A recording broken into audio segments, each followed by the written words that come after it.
Thank you for joining the Once Changing the World, which is India's first Future Tech Meets Sustainability podcast.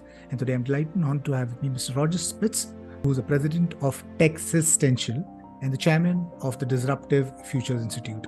He has over 2 decades of experience leading investment banking and venture capital businesses, advising CEOs, founders, boards, and shareholders, evaluating the most strategic transactions, competitiveness, and disruptions ahead.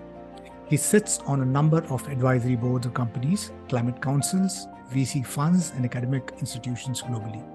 He is the partner of Vector Partners, a VC firm investing in the future of mobility, as well as a member of the advisory council and LP investor in Berkeley Skydeck Fund. As a former head of technology M&A with BNP Paribas, Roger advised on over 50 transactions globally with a deal value of over $225 billion. So Roger, really appreciate you taking time and being part of the podcast. The conversation is largely going to be on disruption. Now, whether it's consumers or enterprise, can thrive on disruption. So I was going through your documents, and you talk about something called as Disruption 3.0. We all know about what disruption is. Could you talk about Disruption 3.0? What does that mean? Sure. Let's go. That's a good way to dive. And thanks, Eddie, for having me on the Ones Changing the World. It's a great initiative you have, and a pleasure to be with you today. The word is often associated, disruption, with technology or innovation or product development. And that's probably how 95, if not 99% of the world understand disruption. And it's, probably the most famous around this is Clayton Christensen, a lot of extremely important work around disruptive innovation, but it still refers to incremental, discrete, specific rules and features which can make a particular company be qualified as disruptive innovation, or specific companies which aren't. So he has many case studies. He talks about Netflix, which effectively is disruptive innovation for Clayton Christensen, because it was targeting a different clients and different customer base, and through those they then developed and competed with the broader legacy markets of competitors.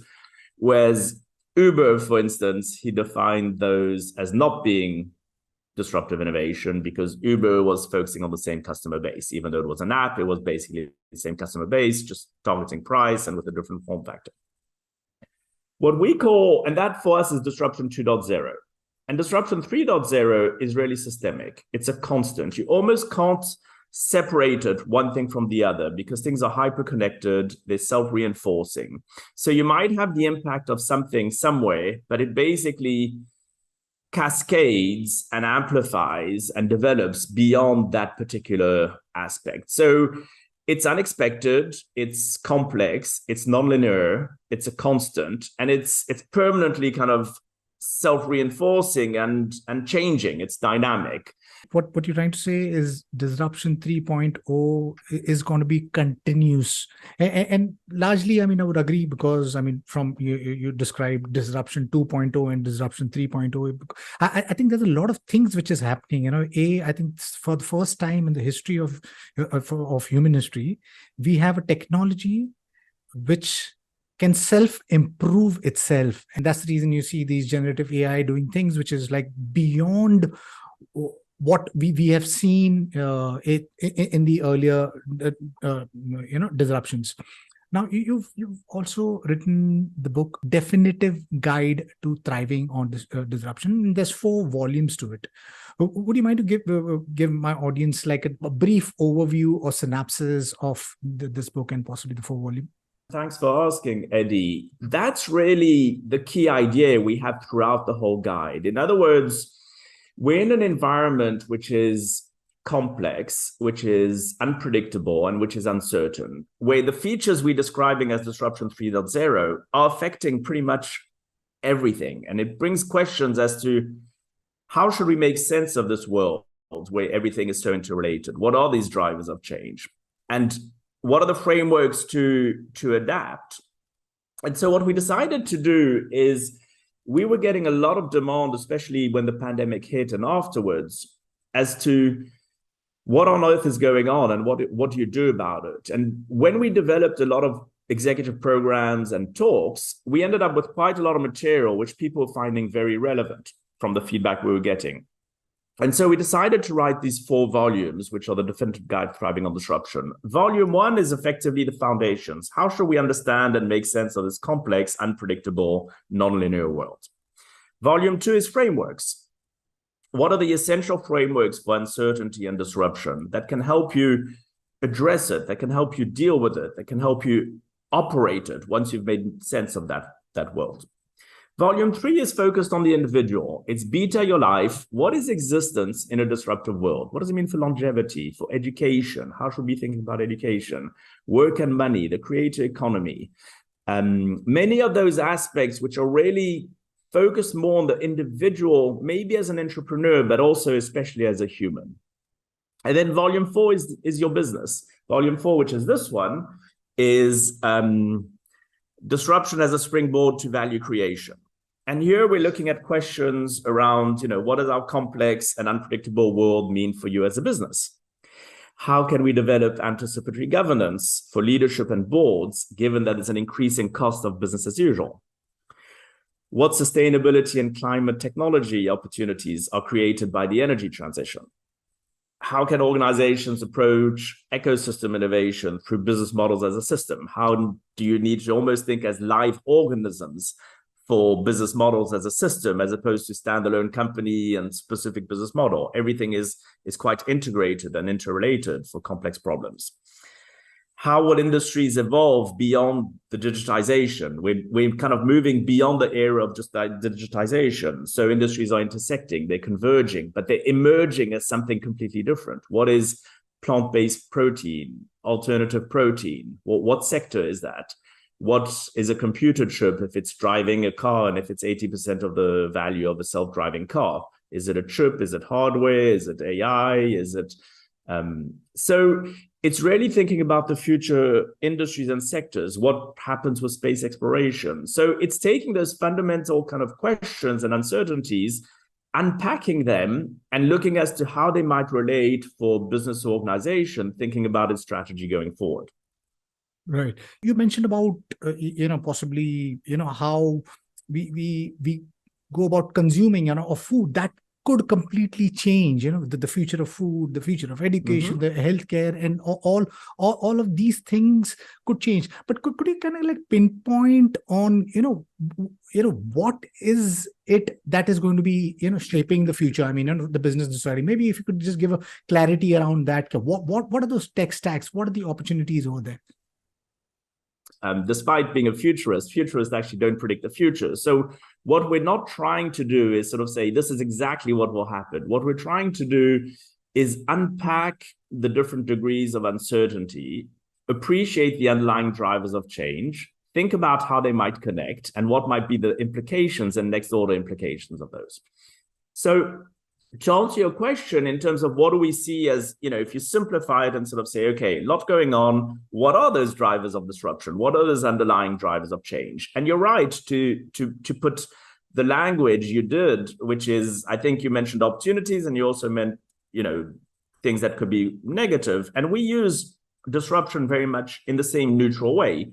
Most of the time, disruption is neutral. It's not necessarily positive or negative. It's really just an ingredient to change. And what will make it positive or negative is often going to be, how you see the world, which is why we do what we do to try and help people see the world maybe slightly differently.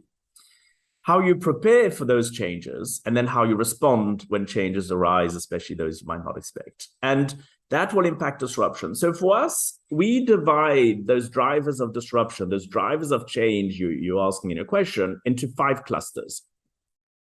The first cluster is what we call new change. It's basically a combination of factors, which means that whether it's technology or other factors, new business models, they're self-reinforcing, they're combinatory, and they're cumulative. So we talked about generative AI, but it's also, take housing and 3D printing and materials technology, or that you can print a human part of the body. And it's many, many aspects which are really a type of change where the more things are connected, where the more things are cognified, That new change is a combination of things, often technology related, which is very important. The second cluster we consider to be what we call a hyper premium on relevancy. That it's harder to stay relevant today, whether it's machines, whether it's democratization of information, whether it's a number of factors, AI. It's also a positive thing if you're a young girl in the south of India and you maybe, with the $30 smartphone, you can probably have as much information as a Harvard professor. So it works both ways, that the barriers to stay relevant are kind of higher and shifting. The third cluster is very important and a key part of your show. I've listened to some of your other podcasts, and these are common themes, which is irreversibility. We put three things in irreversibility. One is climate, because for obvious reasons, if at some point you can no longer live on the planet or things are degraded to a point, you can't come back and sort of say, oh, we did wrong, we need to reverse that. The second irreversibility element is tech, and the third one is AI. And we separate tech and AI because AI has specific impacts in terms of human decision-making. So that irreversibility is a kind of feature of disruption, of change, which is very different from something that is not irreversible. The fourth cluster we call systemic paradigm shifts. These relate to societal paradigm shifts, the way information, with the disinformation, information, fake news, alternate realities, the splinter net, and then complexity, how everything is complex. I mean, the world is not more complex today than 100 years ago. The world is what it is, but probably there are features of society, of work, of many things which bring complexity to the forefront. So that fourth and penultimate cluster is really systemic paradigm shifts, and it's information, complexity, and society. And the fifth and final one is what we call rapidly approaching paradigm shifts. In other words, they haven't yet hit us, but they are in the making, and the writing is on the wall. One is new frontiers in global reshuffling. So that's India becoming, probably very soon the largest, most populous country in the world. How much of the world population will be non-US, non-North American, non-Europe? Within not a long time, maybe those parts of the world will be 20, 30% of the world population. And as countries like India, parts of Africa, Southeast Asia continue to grow and become more wealthy, maybe now those populous regions represent 20 or 25% or whatever of global GDP. Little by little, it might be 50, 60, 70% GDP. In other words, US and Europe becomes much less relevant. And then the other part of the rapidly approaching new areas is what we call quantum and artificial life. What are the paradigm shifts? And, if you do reach quantum supremacy, what does it mean if you can create inorganic life? And, AI is one thing, but it's not life. It's just algorithms. What if that is actually inorganic life that's being created? So to take a step back, and apologies if I was a bit long, but I think this is a key part of your show. You're looking at these drivers of change, which is a new type of change, which is a hyper premium on what it means to actually stay relevant for society, for a country, for individuals, for organizations. You're looking at irreversible features around climate, tech, and AI.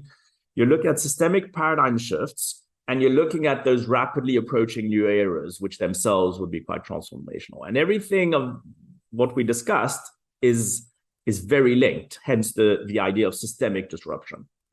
I mean, you gave out 5 pointers, which are the forces of change, the possible of completely new things which the world could see. The quantum computer, the way we kind of compute, it could completely change. We'll go from zeros and one, the binary, to, computing with the source code alive, and what would that mean when we have like a working quantum computer and artificial life itself. I have had the opportunity to kind of speak to a lot of leaders at the forefront of, source code alive.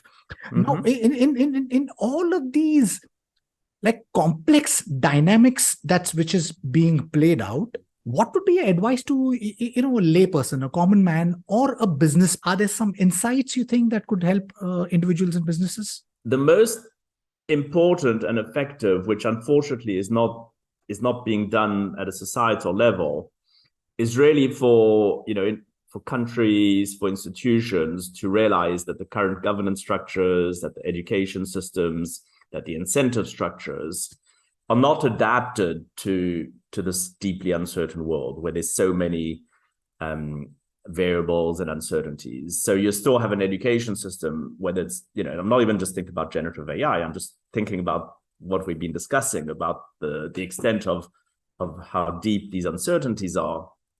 The educational system is really still behaving in a way that is preparing you, it's knowledge-based, it's focusing on past events a lot. It's focusing on things which increasingly AI will be able to do. So a lot of it is kind of education, and changing the education system is difficult at an individual level. Having put that aside, and that really is what the world needs, but it's not very, very fast in doing so. To answer your question to what individuals and businesses can do, I think the key lever for change and for thinking about this is really education in the broader sense. In other words, first of all, it's becoming aware of these things, becoming aware that unfortunately the educational systems and many other of our structures are letting us down. So we need to be more proactive, and we can't just rely on past experience, on what we've learned, on playbooks and the more conventional things which we find a lot of. We need to think about understanding this world. So first thing is kind of education, knowledge, awareness. The second thing is that you need to slightly change the way of thinking about the world, right? You need to learn how to make sense of a world which is less kind of linear and predictable. So get comfortable with uncertainty. And you need to not only make sense of it, but know how to respond to it. And the final thing I would say is you need to think about that as an opportunity. Change creates opportunities as well. If things were predetermined, it would mean that there's no change and you have no freedom, agency, and choice. A lot of these changes give you freedom, agency, and choice, but you can't just sit there and just wait to be fed. You need to have the agency, exercise that freedom, to seek out this understanding, to learn how to make sense of it, and it's really survival for a lot of businesses and individuals. There's literally an existential risk at the level of different strats of society. There's existential risk for the entire world with a lot of what's happening. And there's also existential risk at the level of society or humans if they aren't able to kind of think beyond some of the scenarios which if they don't seek the opportunities and have the agency to develop a new mindset, where basically things are not looking that good. I believe that it will be increasingly challenging, whether you're business, an individual, society as a whole. Right. So yeah, you rightfully pointed out, I think the core of leveraging the good things of the future is to change your mindset, be curious, be for what tomorrow is going to bring, try to learn, be open. And you rightfully pointed out, I think the education system is letting us down, and the conventional form of education, I think, is no longer relevant for the new world, because the new world is demanding that whether it's an individual or a business, they have to be a lifelong learner. And most of organizations, I mean, whether it's governments, whether it's education institutes, whether it's the banking industry, whether it's politics, I think they've all functioned in a way where they've never been held accountable. Yeah. The world today is asking, like, at least the youngsters are asking really deep questions. And there are tech stacks, the Web3, the blockchain, the metaverse. I mean, and the ethos behind blockchain is really cool. The transparency over there, interoperability, taking the middleman out of the pictures. Now, and there is too much of idealism in some ways. I don't know how far that's going to work. But then if you take some bits of it and try to figure out a way I think we can look at the entire world and all the institution systems need a complete reinvention, because so far almost all the organizations, businesses, banking industry works on a top-down hierarchical manner. Yeah. And so talking about blockchain, maybe would love to hear your views on this new tech stack, blockchain, Web3, metaverse, and generative AI. How do you think that's going to change the world? The question around decentralization and Web3 and metaverse and all that, I mean, I try and take quite a kind of simple view. I mean, simple, I don't know, but a view kind of trying to kind of away from the hype.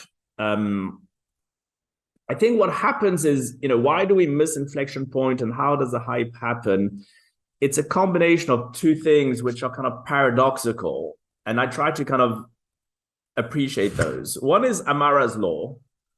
So Amara's law, as you know, but for your listeners maybe, or some will probably know as well, but Amara's law is you tend to kind of overestimate the impact of an innovation of technology in the short term, but maybe underestimate its impact in the long term.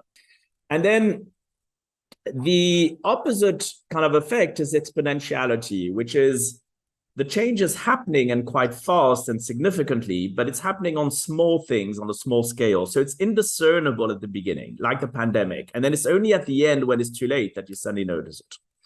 So what happens with a lot of these technologies is that there's a confluence of what we call the inflection paradox, which is you get bored and blasé of all these things early on and don't notice so much the exponentiality of it. And then it actually may be even more important later than you realize. And plus it's exponential, so suddenly it hits you. Like generative AI, people didn't notice, natural language processing and visual recognition, image recognition. And if you put those two together, what does it suddenly mean as an inflection point?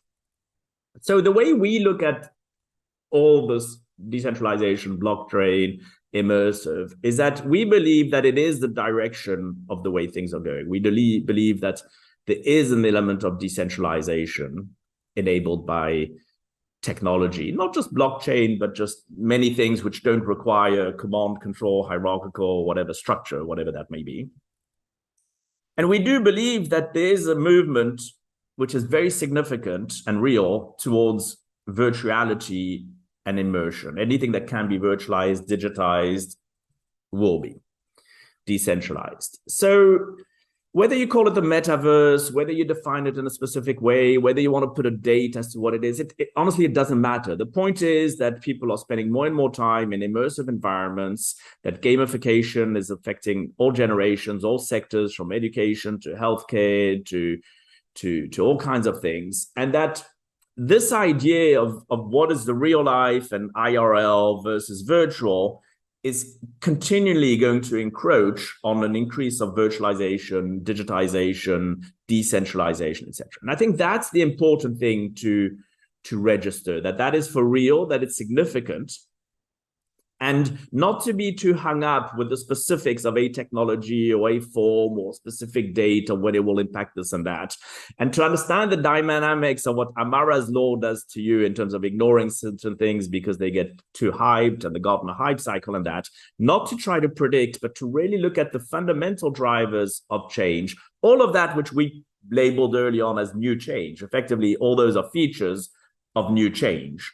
And that they self-reinforce each other, and that when you add them to how society is becoming, more fluent with these technologies, that has implications. So what does it mean for you as a company, as business, as society, that everything that can be digitized, virtualized, decentralized, etc., will be? Earlier in the course of the conversation, we were speaking about climate tech. Mm-hmm. And just last year, UN issued Code Red on climate crisis. What are your views on the Code Red, which was issued by UN, and what are your views on the response of the nations so far on Code Red? Yeah, listen, there's I don't think the Code Red is a bluff, right? I mean, I think it feeds into the topics that are well covered, like don't look up. In other words, it's unfortunately, like many of the things that the UN and other organizations write about, talk about, issue, the challenge is what are the responses in terms of the effect of change. I think for a lot of the countries and governments, they've historically focused on mitigation, but not enough of it. And I think now we're at a point where, in addition to any of the mitigation efforts, we need to very, very quickly and seriously at all the different levels of society, countries, and everything, build resiliency and adaptability for the change that is ongoing and accelerating. So I think one rapidly needs to move from just kind of mitigation to the resiliency. Now, some of it is progressing in a favorable manner. Is it quick enough and substantive enough? Maybe not.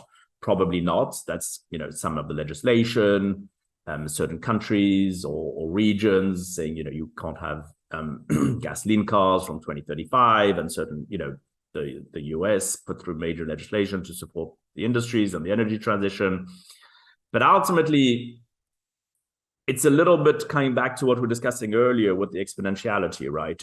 If you're gradually, or take the pandemic, the parallels of the pandemic are unfortunately quite interesting and telling, which is, one, you can't just have an initiative in one country or region that's not cohesive, right? Because you can't have 60% of the world that's doing certain things if 30% of the world and significant emissions are not playing ball. So it's like the pandemic, it kind of goes through, and climate is the same. You need a kind of concerted effort pretty much globally on that.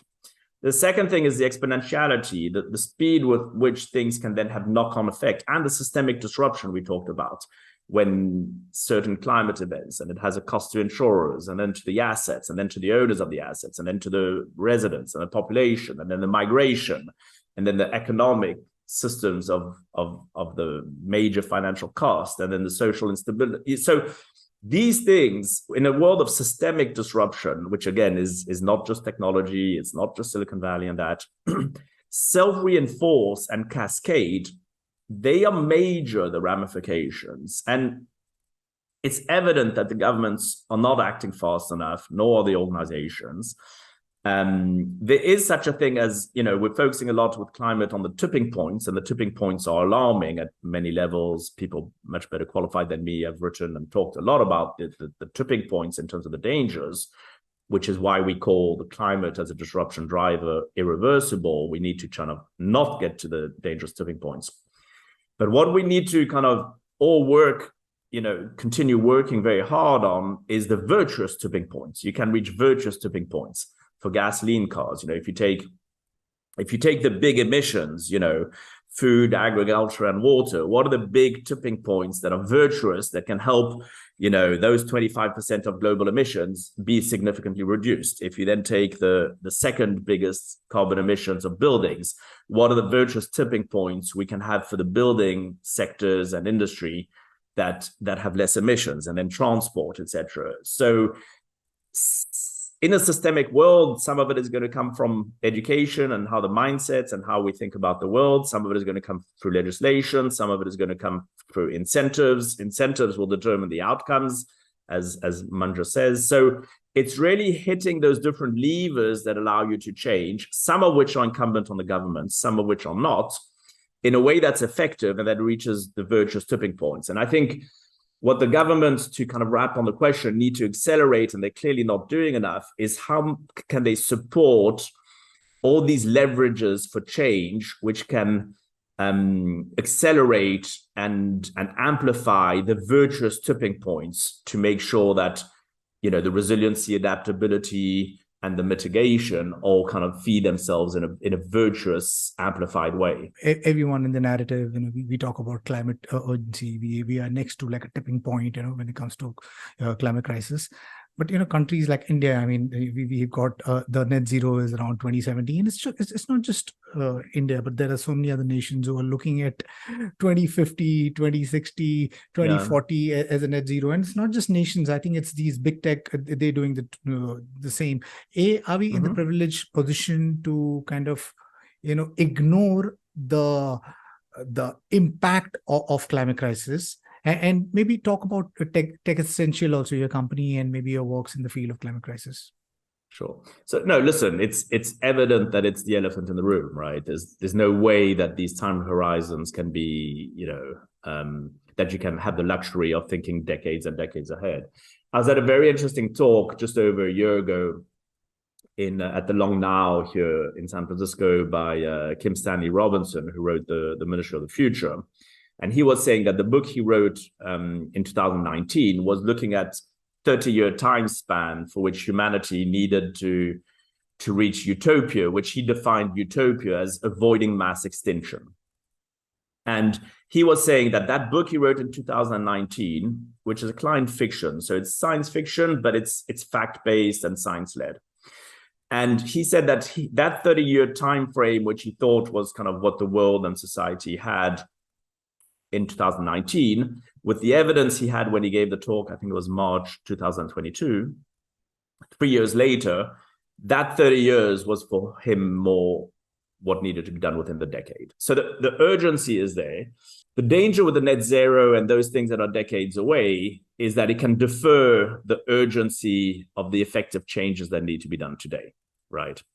So there's just simply no way that is kind of okay. There is no way that is going to have the effects that are required to build the resiliency, the mitigations, and that to kind of look the decades ahead. And I think the whole idea of just focusing on net zero and something that's so far away, has elements of danger. There's nothing, if the only way to reach net zero is a few decades away, and I'm not a scientist, it's not my expertise. What it should never do is take away from every single thing that needs to be done much shorter term in a much more kind of effective way. Then there's what's effective and what's not effective.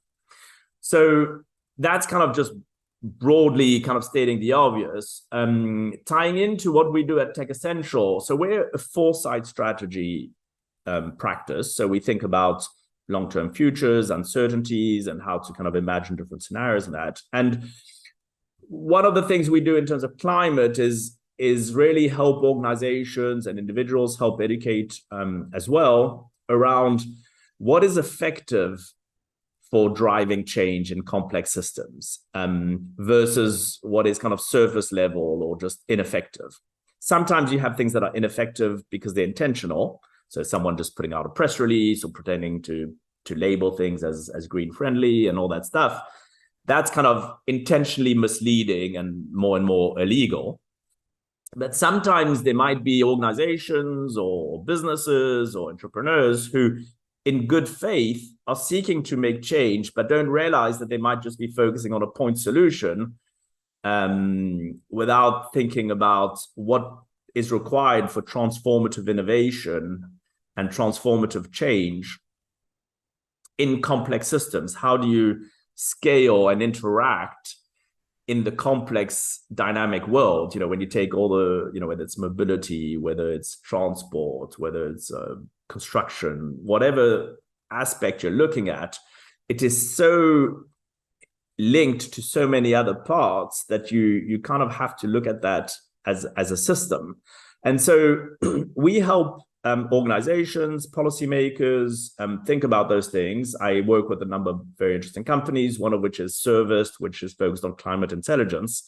And so it's really helping move away from just a narrative to actual decision making today, despite long-term uncertainties, despite not having all the answers as to what the impact might be. Businesses, even cities, need to take certain decisions and make certain investments today. Do you reinforce which assets in which countries against what, at what time frame? If you own 200 hotels, which ones do you prioritize to build resiliency? Where? Resiliency against what?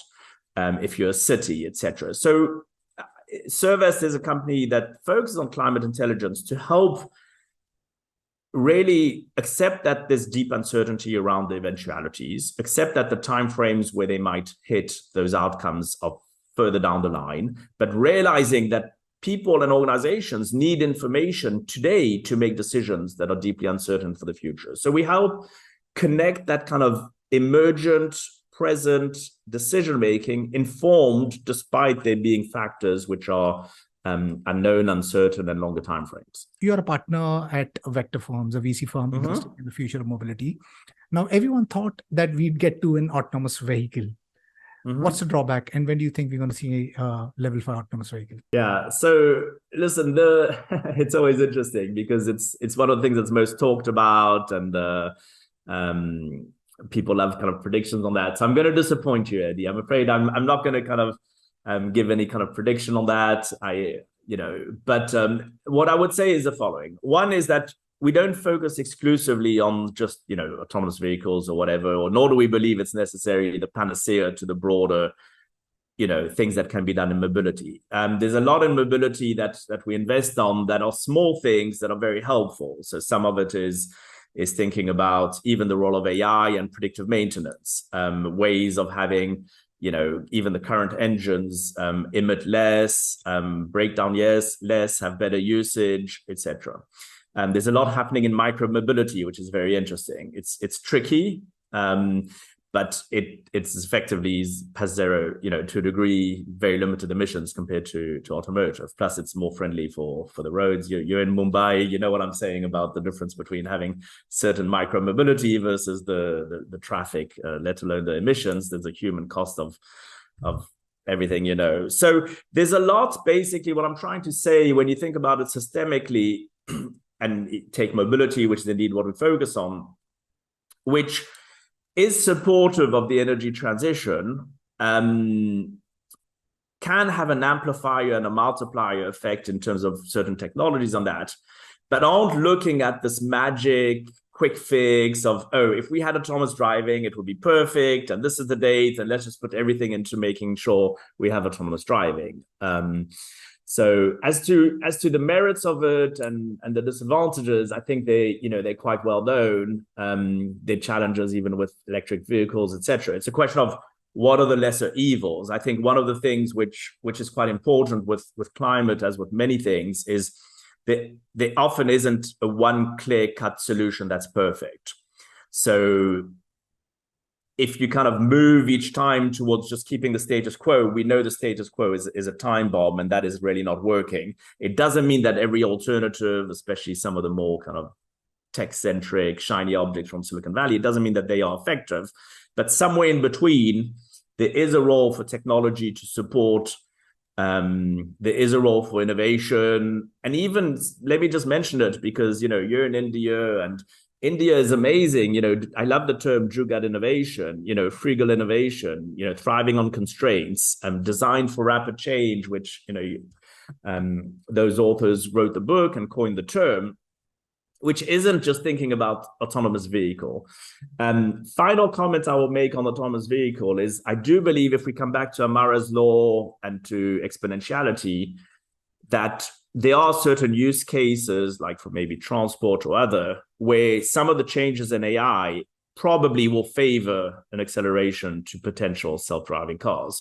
One of which is, image recognition and visual, and everything that's happening around that is a major driver and inflection point. And the other one is around natural language processing and that. And so, that is a pathway where for certain applications, whether it's warehousing, whether it's long-haul transport, etc., and then intercity with the more tricky everyday roads, you tell me in Mumbai how likely it is that in the next few years you have everything running smoothly as an autonomous vehicle, right?